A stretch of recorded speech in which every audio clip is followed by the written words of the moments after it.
So this is an introduction to the rhythm section of the book. So this is part 3. And I've put I've put rhythm all into one section of the book so that certain students who are having trouble with rhythms, they can focus on rhythm. And also I just feel like having a section of the book where you can just like tackle rhythm is better than integrating it into the book randomly. So make sure that you're working on the rhythm section from the very first time you start using the book. That way, if a rhythm comes up in the pieces in section 1, you'll be able to play it. This is just an introduction though, so I have a couple of pages that open the rhythm section that just talk about rhythm a little bit. So the first one is tips for counting rhythm. And I give some tips and it says experience should precede knowledge. Students should learn rhythm primarily through listening, feel, and imitation, getting a feel for the music first, and then adding theory and structure afterwards. What I mean by that is that trying to count rhythm and being really intense about the mathematics of the rhythm isn't the best way to learn. The best way to learn is to hear a rhythm and just be able to play it. So if you hear a rhythm like ta ta ta ta, ta ta ta ta, you just want to be able to imitate it and just play it. Play it the way you think it should sound and the way you feel the rhythm. Because if you're trying to like count every little tiny rhythm, it can be can consume a lot of concentration and it can become mechanical. You should be able to just feel the rhythm.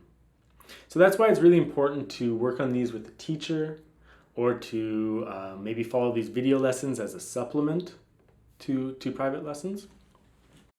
But you want to hear the rhythms and then just play them the way they sound, right? This particular page is about subdividing the beat.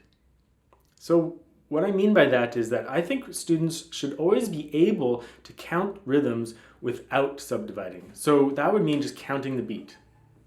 1, 2, 3, 4, 1, 2, 3, 4. Just counting 1, 2, 3, 4. Subdividing the beat would be counting a smaller division of it.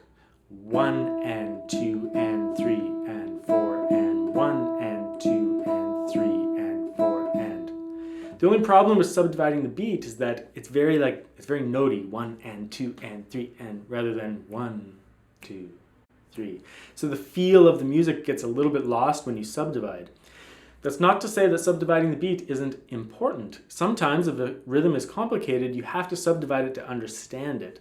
But like I said, once you understand it or once you know what it sounds like, just be able to count the beat.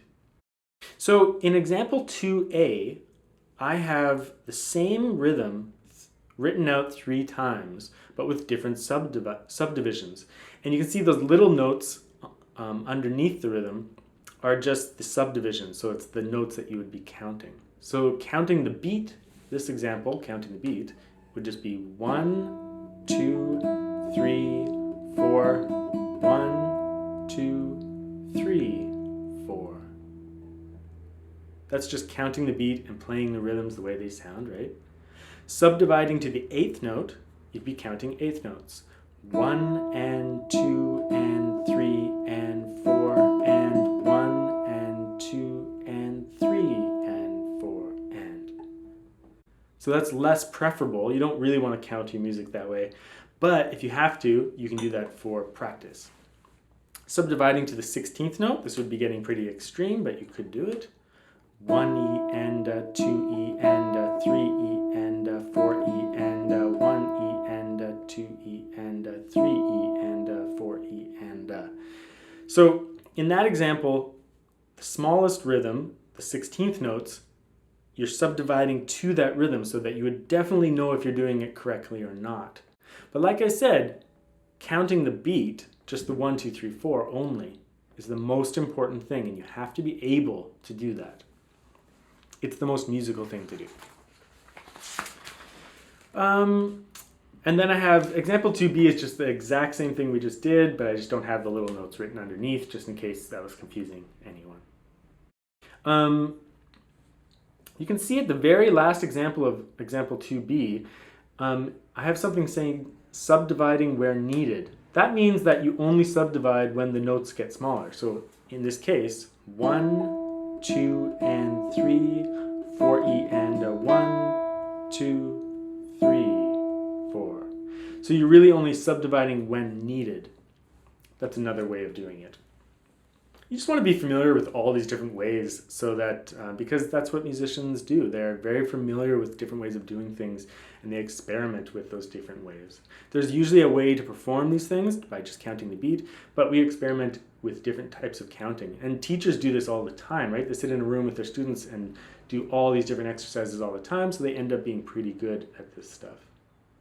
Example 3 is just the same thing except with triplets. So first, just counting the beat. 1, 2, 3, 4, 1, 2, 3, 4. Subdividing the beat where needed. So this is the same example, but different counting. 1, 2, triplet, 3, 4, 1, 2, 3, triplet, 4. When in doubt, turn your metronome on, right? A metronome will keep track of the beat for you, just in case you're doing it wrong. Familiar rhythmic groupings. This page just takes a look at rhythms that essentially function in the same way. They are different rhythms, yes, but they function in the same way. So, for example, the first example is 4 evenly spaced notes. So the first one is 4 quarter notes. And you just want to realize that if you have 4 eighth notes written out and you play it at the same relative tempo, it sounds the same, 4 eighth notes. If you have 4 16th notes written out and you play it at the same relative speed, it sounds the same. So all those rhythms have the same function, 4 evenly spaced notes. They look different, but they function in the same way. Of course, these kinds of comparisons only work in like a with no time signature or anything like that. We're just talking about how notes function rather than how you would count them in a piece. So the next one is long, short, long. So a half note followed by 2 quarter notes, which sounds the same as, if you change the tempo, sounds the same as a quarter note followed by 2 eighth notes. Or an eighth note followed by 2 16th notes. So I'm playing everything at relative tempos, right? So I'm essentially halving the tempo every time I play the next example. That way they all sound the same. Another similar group would be short, short, long. First example would be quarter note, half note.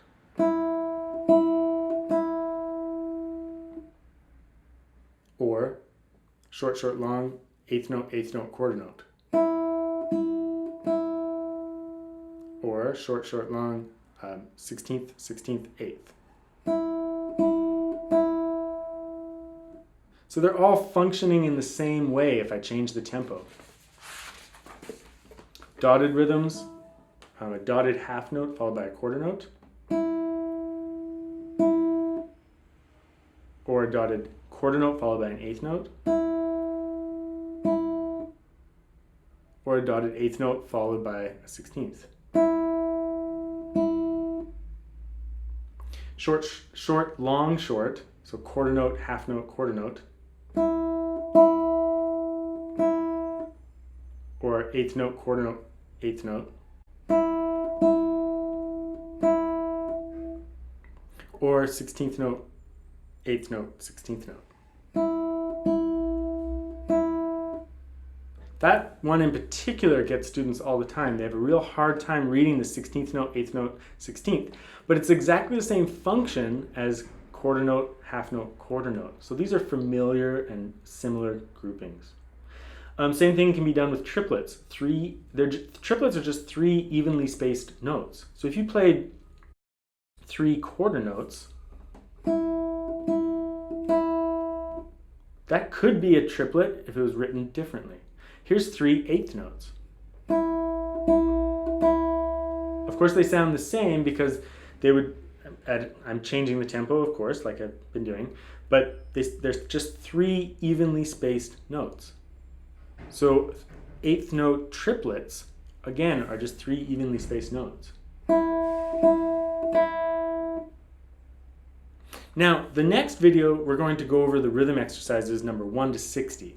Actually, we're going to do 1 to 30 and then do a new video 1 to 30 so I don't get too tired. But then you're going to see how these rhythms function within a time signature. So how they function in context, because that was just an example of how rhythms interact and function in the same way.